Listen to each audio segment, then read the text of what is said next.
یہ میری بدنصیبی تھی، ورنہ مس تھیلما جس طرح ہمارے باپ دادا عشق کرتے چلے آئے ہیں اسی طرح ہم بھی اس کا حق رکھتے ہیں۔ آپ نے شاید ہیر لیلا اور رانجھا مجنو نہیں پڑھی، ضرور پڑھیے، پھر آپ بھی عشق کی قائل ہو جائیں گی۔ فی الحال میں آپ کو یہ یاد دلانا چاہتا ہوں کہ میرے کپڑے بھیگے ہوئے ہیں۔ آپ نے مجھے الجھن میں ڈال دیا ہے۔ ارے واہ، الجھن کیسی؟ اگر آپ نہیں چاہتی تو سمجھا دیجئے گا شاہداں کو، یہی کہ مجھ پر عاشق نہ ہو۔ کمال کر دیا، کوئی زبردستی تھوڑا ہی ہے۔ ویسے اگر عاشق ہو جاتی تو اچھا تھا۔ خیر ہٹائیے، میں سیٹھ داؤد کے لیے مفت کام کروں گا، دن رات یہیں قیام رہے گا، محض آپ کی خاطر۔ آپ روشی کی دوست ہیں نا؟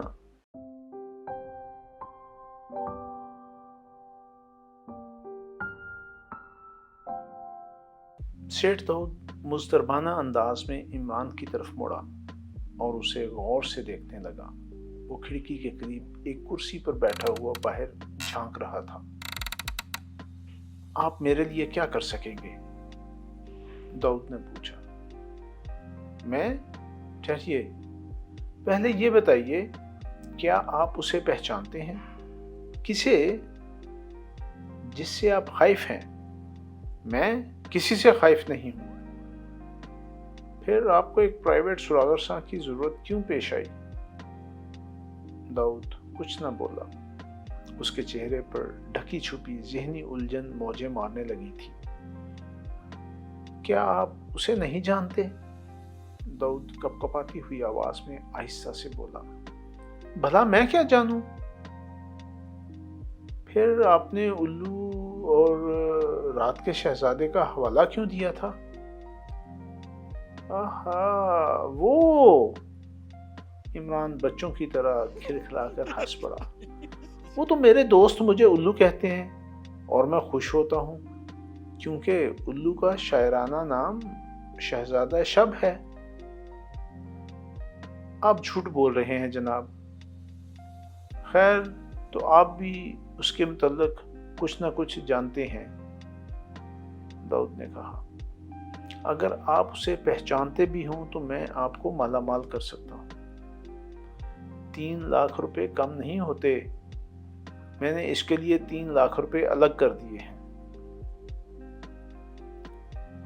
عمران نے سنجیدگی سے پوچھا، کیا آپ اسے نہیں پہچانتے؟ نہیں۔ دفعتاً داؤد کا چہرہ سرخ ہو گیا۔ اگر میں اسے پہچانتا ہوتا تو وہ آج زمین پر نہ ہوتا۔ بڑی عجیب بات ہے، مگر آپ اس سے خائف کیوں ہیں؟ عمران نے پوچھا۔ اس کا تعلق صرف میری ذات سے ہے۔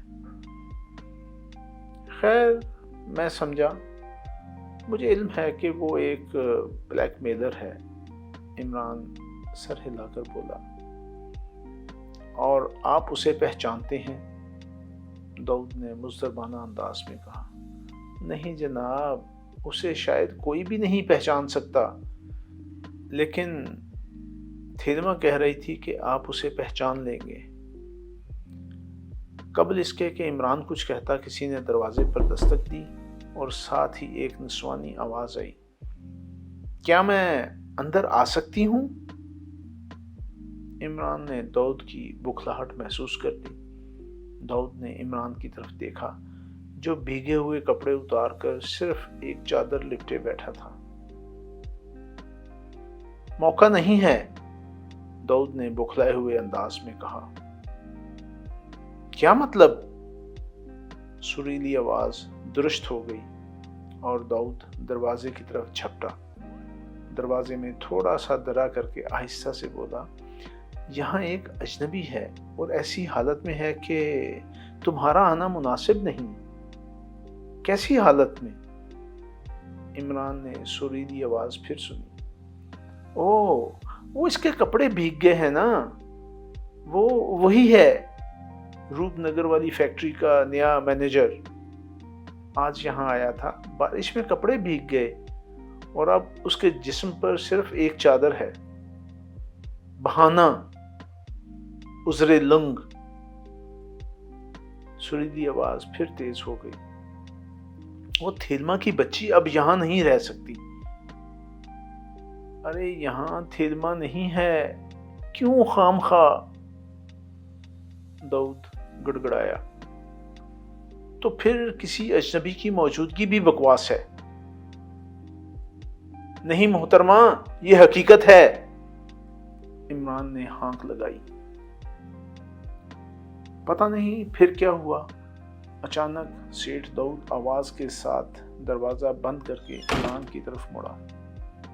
اس کے ہونٹوں پر خفت آمیز مسکراہٹ تھی۔ یہ عورتیں بھی بڑی شکی ہوتی ہیں، داؤد نے کہا۔ دیکھا آپ نے؟ جی ہاں۔ کیا بیگم صاحبہ تھیں؟ داؤد اس بات میں سر ہلاتا ہوا بولا۔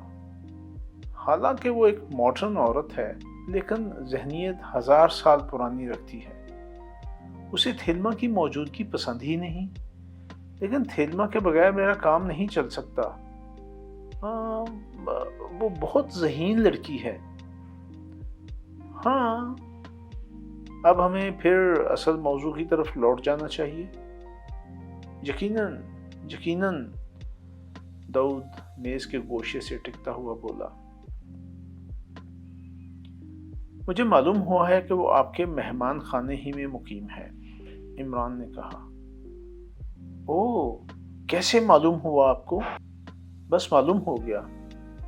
شہر میں ہونے والی ساری انوکھی باتوں کا مجھے علم رہتا ہے۔ تب پھر آپ اس کی شخصیت سے بھی واقف ہوں گے، مجھے یقین ہے، داؤد بولا۔ نہیں، لیکن اب میں اس سے جان پہچان پیدا کرنے کا ارادہ رکھتا ہوں۔ دیکھیے، اب مجھے بہلا رہے ہیں، داؤد نے کہا۔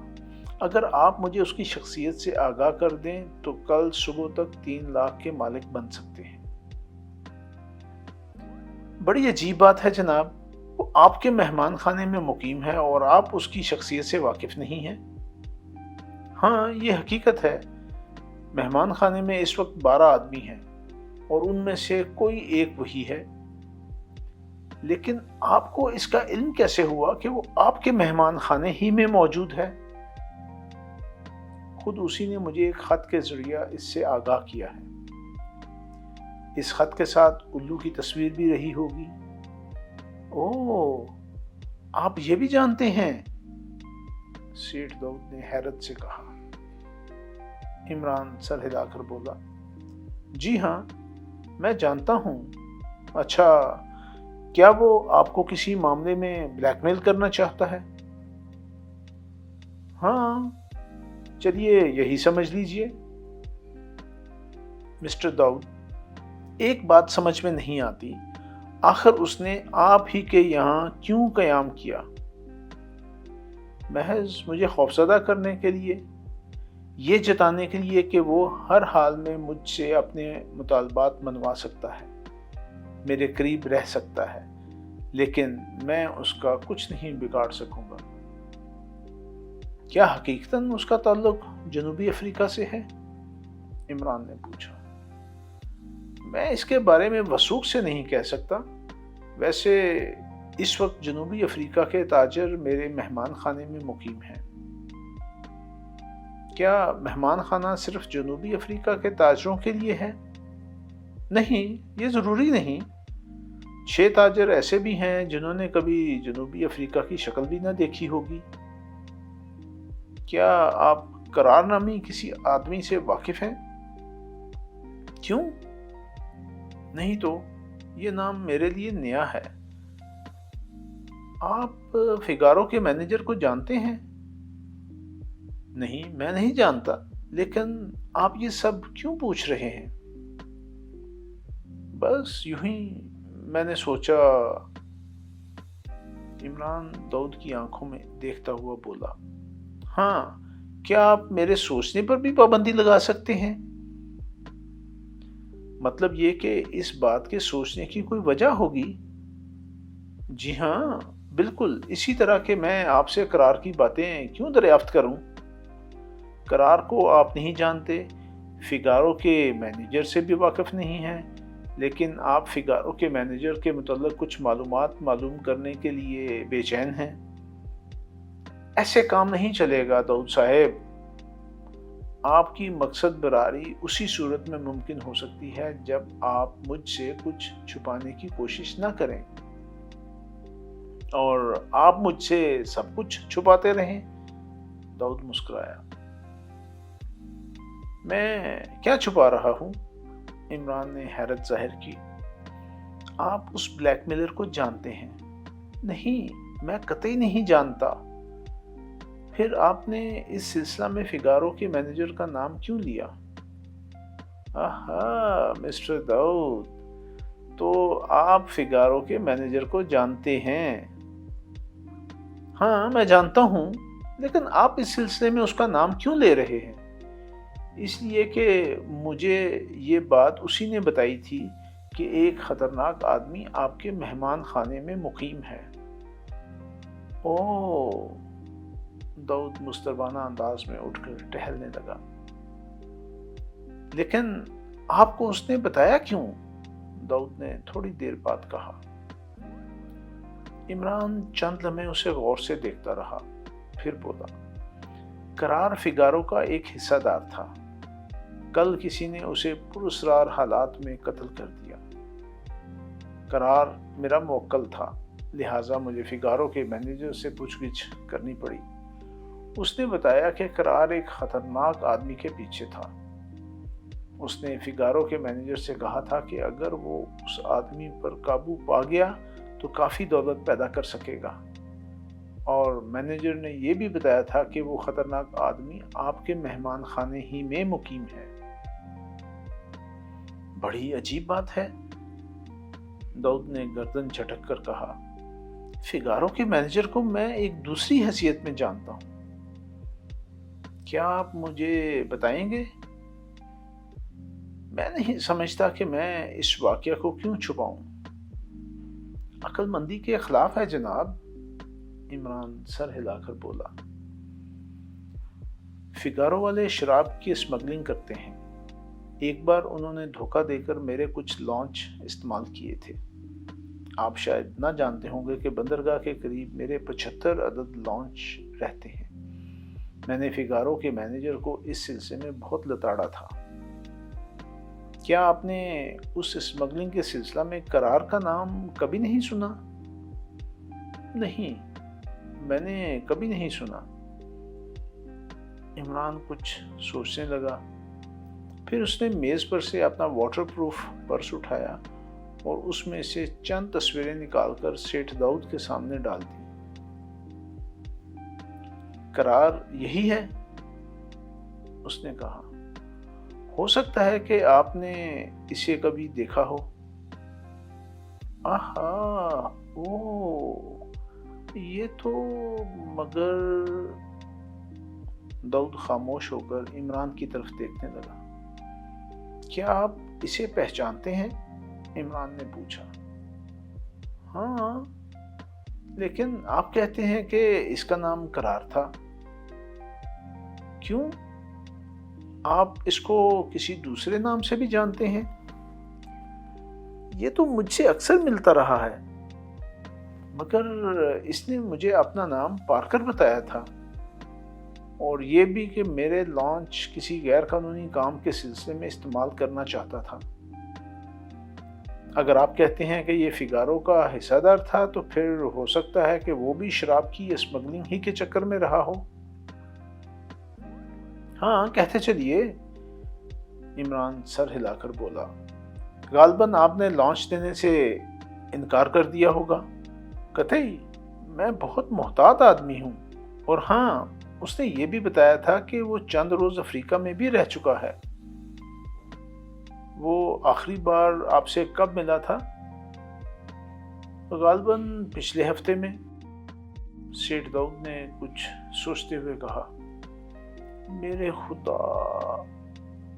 اب سارے معاملات خود بخود صاف ہوتے جا رہے ہیں۔ شاید مرنے والا اس خطرناک آدمی کو پہچانتا تھا، کیونکہ اس نے مجھے دھمکی دی تھی۔ جب میں نے لانچ دینے سے انکار کر دیا تو اس نے کہا کہ وہ مجھے دیکھ لے گا، کیونکہ میں نے ایک بہت بڑے مجرم کو اپنے مہمان خانے میں ٹھہرا رکھا ہے۔ اس وقت مجھے اس بلیک میلر کا خط نہیں ملا تھا، لہٰذا اس کی طرف خیال بھی نہیں گیا۔ بہرحال مجھے پارکر کی اس بے تکی دھمکی پر غصہ آ گیا اور میں نے اسے دھکے دے کر نکلوا دیا۔ یقیناً مسٹر عمران وہ اس بلیک میلر کو پہچانتا تھا، اسی لیے اسے اپنی زندگی سے ہاتھ دھونے پڑے۔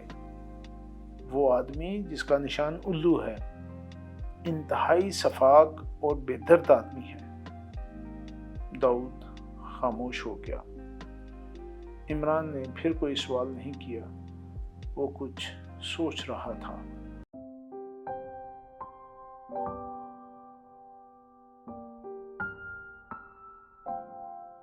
داؤد پریشان تھا، وہ جلد از جلد اس قضیے کو ختم کر دینا چاہتا تھا۔ اس نے عمران کو یہ نہیں بتایا کہ وہ اس بلیک میلر کو پہچانتا کیوں چاہتا ہے۔ عمران کو اس کے یہاں رہتے ہوئے 3 دن ہو چکے تھے اور اب تک اس نے بظاہر دن بھر ٹھنڈی ٹھنڈی سانسیں بھرنے کے علاوہ اور کوئی کام نہ کیا تھا۔ اس نے سچ مچ شاداں کو اپنی طرف متوجہ کرنے کی کوشش شروع کر دی تھی۔ شاداں بڑی پرکشش عورت تھی، خد و خال تیکھے تھے اور ان کی مناسبت سے وہ تھی بھی تیز مزاج۔ عمران اسے ابھی تک اپنی طرف متوجہ نہیں کر سکا تھا۔ تھیلما عمران کی حرکتیں دیکھتی اور سر پیٹ کر رہ جاتی۔ وہ روشی کی دوست تھی اور اسے عمران کے متعلق روشی ہی سے سب کچھ معلوم ہو چکا تھا۔ دوسری طرف داؤد کی لڑکی شاہدہ سخت متحیر تھی۔ حالات ہی ایسے تھے۔ عمران اس خاندان میں بڑے عجیب انداز میں داخل ہوا تھا، اور پھر کہاں داؤد کی وہ دھمکی اور کہاں یہ کہ عمران وہیں رہنے لگا تھا اور ایک بارش میں بھیگے ہوئے آدمی کی حیثیت سے پناہ لینے کے لیے وہاں آیا تھا۔ پھر داؤد نے اسے نکالنا چاہا۔ بات اتنی بڑی کہ داؤد نے پولیس کو بلانے کی دھمکی دی۔ پھر دوسری صبح داؤد ہی کی زبان سے سنا گیا کہ وہ اس کی ایک فیکٹری کا نیا مینیجر تھا، لیکن یہ عجیب و غریب بات پھیلنے نہیں پائی۔ اس رات شاہدہ کے ساتھ اس کی 2 سہیلیاں تھیں جو بارش تھمتے ہی اپنے گھروں کو چلی گئی تھیں۔ تھیلما داؤد کی رازدار ہی تھی۔ شاداں کو اس واقعے کی اطلاع ہی نہ ہو سکی۔ رہ گئی شاہدہ تو اسے داؤد نے منع کر دیا تھا کہ وہ اس بات کا تذکرہ کسی سے نہ کرے، لیکن شاہدہ کو اصل واقعات سے آگاہ نہیں کیا گیا تھا۔ وہ سب ایک ہی میز پر کھانا کھاتے، کھانے کے بعد اسٹڈی میں قہوہ نوشی کے لیے نشست ہوتی اور کبھی کبھار وہاں تاش بھی ہونے لگتا۔ ویسے داؤد بڑا زندہ دل آدمی تھا، ہر قسم کی تفریح میں حصہ لیتا اور یہ بات قطعی بھول جاتا کہ وہ ایک معمر آدمی ہے اور عمر کی مناسبت سے اسے سنجیدہ بھی ہونا چاہیے۔ اکثر جنوبی افریقہ کے 4 مہمان بھی ان میں آ بیٹھتے۔ ان کے داؤد سے بہت قریبی تعلقات تھے۔ یہ چاروں ایک دوسرے سے بہت مختلف تھے۔ ان میں عبد الرحمن تھا، بھاری بھرکم جسامت والا، عمر 50 سے تجاوز کر چکی تھی اور اس کے بڑے سے چہرے پر رومن نیرو کٹ مونچھیں بہت بری لگتی تھی۔ شیو کرتے وقت نچلے ہونٹ کے نیچے تھوڑے سے بال چھوڑ دیتا تھا۔ اس کا خیال تھا کہ وہ نسلاً خالص عرب ہے، مگر داؤد نے عمران کو بتایا تھا کہ اس کی دادی نیگرس تھی۔ دوسرا خلیل خاور تھا۔ اس کی عمر 30 سے زیادہ نہ ہوگی۔ کافی پرکشش شخصیت کا مالک تھا، لیکن اسے بات بات پر ہنسی آتی تھی، اسی لیے وہ پرکشش ہونے کے باوجود بھی دوسروں پر کوئی اچھا اثر نہیں ڈال سکتا تھا۔ تیسرا جواد اکرم تھا، بہت ہی کام گو اور دوسروں کی باتیں غور سے سننے والا۔ خود اس کی معمولی سی بات بھی کافی گہرائی رکھتی تھی۔ عمران نے اسے ابھی تک دانت کھول کر ہنستے نہیں دیکھا تھا۔ جب دوسرے کہکے لگاتے تو اس کے ہونٹوں میں خفیف سا پھیلاؤ پیدا ہو جاتا، لیکن آنکھیں ناچتی ہوئی معلوم ہوتی۔ اگر اس کے ہونٹوں کو نظر انداز کر کے آنکھوں ہی کی طرف دیکھا جاتا تو عالم خیال میں اس کے کہکوں کی گونج ضرور دکھائی دیتی۔ یہ بھی جوان العمر ہی تھا، اس کی آنکھیں ہر وقت سوچ میں ڈوبی ہوئی سی معلوم ہوتی۔ چوتھا حابیل خلیل تھا۔ یہ یہودی تھا، لیکن داؤد کا خیال تھا کہ وہ عادات و خصائل کے اعتبار سے بہت ستھرا آدمی ہے۔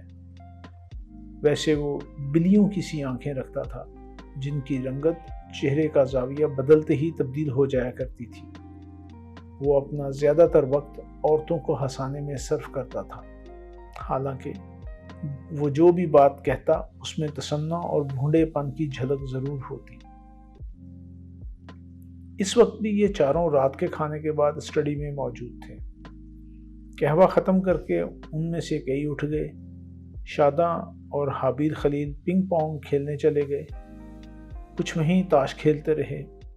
عبد الرحمن اور داؤد کسی مسئلے پر الجھے پڑے تھے اور ان میں بڑی گرما گرم بحث ہو رہی تھی۔ عمران نے اسی کمرے کی راہ لی جہاں پنگ پونگ کی میز تھی۔ یہاں کھیل شروع ہو چکا تھا۔ کسی تیسرے کی عدم موجودگی کی بنا پر وہ خود ہی اپنے پوائنٹ گن رہے تھے۔ عمران نے محسوس کیا کہ حابیل کو اس کی موجودگی گراں گزر رہی ہے، مگر عمران کی نظریں تو شاداں کے چہرے پر تھیں، اور شاداں ایسی لاپرواہ نظر آ رہی تھی جیسے اسے کسی تیسرے آدمی کی موجودگی کا علم ہی نہ ہو۔ شاداں اسے اپنا ملازم سمجھتی تھی۔ وہ کچھ اسی قسم کی عورت تھی، مغرور، بد دماغ اور تنگ نظر۔ عمران میز کے قریب کھڑا ہو کر کھیل دیکھنے لگا۔ وہ آہستہ آہستہ میز کی طرف سرکتا ہی جا رہا تھا۔ کچھ دیر بعد وہ میز پر نہ جانے کیا دیکھنے کے لیے اتنا جھکا کہ اس کا سر شاداں کی پھینکی ہوئی گیند کی زد پر آ گیا۔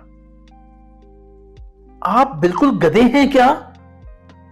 شاداں چیخی۔ اوہ، عمران بکھلا کر سیدھا ہوتا ہوا بولا، میں معافی چاہتا ہوں۔ معافی چاہتا ہوں؟ شاداں جھنجھلاہٹ میں ہونٹ بھیج کر بولی، پیچھے ہٹیے۔ عمران 2-3 قدم پیچھے ہٹ گیا۔ اب وہ کسی فوجی کی طرح تنا کھڑا ہوا تھا، لیکن شاداں یہ نہ دیکھ سکی کہ اس کی دونوں آنکھوں سے آنسو جاری ہیں۔ وہ پھر کھیل میں مصروف ہو گئی تھی۔ عمران اسی طرح کھڑا بسوتتا رہا اور آنسو بہاتا رہا۔ اس وقت وہ حد درجے مضحکہ خیز نظر آ رہا تھا۔ پھر وہ کنارے پڑی ہوئی کرسیوں میں سے ایک پر بیٹھ گیا اور دونوں ہاتھوں سے چہرہ ڈھانپ کر باقاعدہ طور پر رونے لگا، مگر آواز سسکیوں سے زیادہ نہیں بڑھی۔ ویسے وہ سسکیاں ہی اتنی زوردار تھیں کہ گیند اور ریکٹوں کی کھٹا کھٹ ان میں ڈوب کر رہ گئی تھی۔ کھیل بند ہو گیا۔ پہلے وہ دونوں دور ہی سے عمران کو دیکھتے رہے، پھر قریب آ گئے، لیکن وہ کرتے کیا؟ بس کھڑے ایک دوسرے کی شکلیں دیکھتے رہے۔ عمران کی سسکیاں اور ہچکیاں تیز ہوتی جا رہی تھیں۔ ان دونوں کے منہ سے ایک لفظ بھی نہ نکل سکا۔ شاداں اتنی خفیف ہوئی تھی کہ اس کی پیشانی کی وہ ہلکی سی سلوٹ بھی غائب ہو گئی جو تقریباً ہر وقت نظر آیا کرتی تھی، اور محض اس سلوٹ کی بنا پر اس کے خد و خال مستقل طور پر تیکھے معلوم ہونے لگے تھے۔ عمران کے دونوں ہاتھ بدستور چہرے پر جمے رہے۔ ان دونوں نے پھر ایک دوسرے کی طرف بے بسی سے دیکھا اور چپ چاپ وہاں سے کھسک گئے۔ عمران راہداری میں ان کے قدموں کی آوازیں سنتا رہا جو آہستہ آہستہ دور ہوتی جا رہی تھی۔ عمران نے اپنے چہرے سے ہاتھ ہٹائے۔ ہونٹوں پر ایک شریر سی مسکراہٹ تھی اور آنکھیں بالکل خشک تھیں۔ اس نے وہ ریکٹ چٹکی سے پکڑ کر اٹھایا جس سے حابیل کھیل رہا تھا، اور جیب سے پرانا اخبار نکال کر اسے اس میں لپیٹ لیا، اور پھر اس کے بعد چوئنگ گم چبانا بھی شاید فرائض ہی میں داخل تھا۔